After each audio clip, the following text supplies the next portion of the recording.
खबर है मध्य प्रदेश के मुरैना से है, जहां एक दर्दनाक हादसा हो गया। वायुसेना के 2 फाइटर प्लेन आपस में टकरा गए। हादसे में 2 पायलट की मौत हो गई और एक पायलट गंभीर रूप से जख्मी हो गए हैं।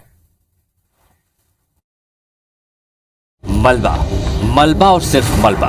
तस्वीरें मुरैना की हैं, जहां वायुसेना के 2 फाइटर प्लेन मिराज और सुखोई दुर्घटनाग्रस्त हो गए। हादसे में 2 पायलट शहीद हो गए और एक पायलट गंभीर रूप से घायल है। एयरफोर्स के 2 फाइटर प्लेन सुखोई 30 और मिराज 2000 ने शनिवार सुबह 10 बजे एक साथ उड़ान भरी थी और ये दोनों विमान 10:30 बजे के बीच मुरैना के पास आपस में टकरा गए। सुखोई पर 2 और मिराज पर एक पायलट सवार था।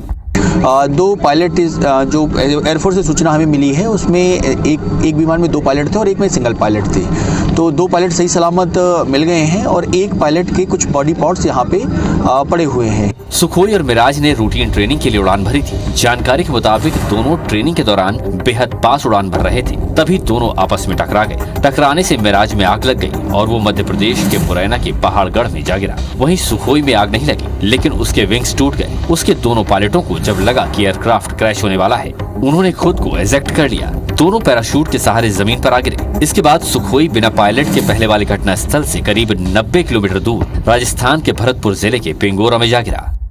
हम थाने के सामने खड़े थे तो वहाँ देखा था हमने कि एक प्लेन में पीछे आग लगती हुई जा रही थी। हादसे के बाद रक्षा मंत्री राजनाथ सिंह ने CDS जनरल अनिल चौहान और वायुसेना प्रमुख air chief marshal VR Chaudhari से पूरे मामले की जानकारी ली। हादसे की जांच के लिए भारतीय वायुसेना ने कोर्ट ऑफ इंक्वायरी बैठा दी है। हादसे पर CM शिवराज सिंह चौहान और पूर्व CM कमलनाथ ने ट्वीट कर दुख जताया है।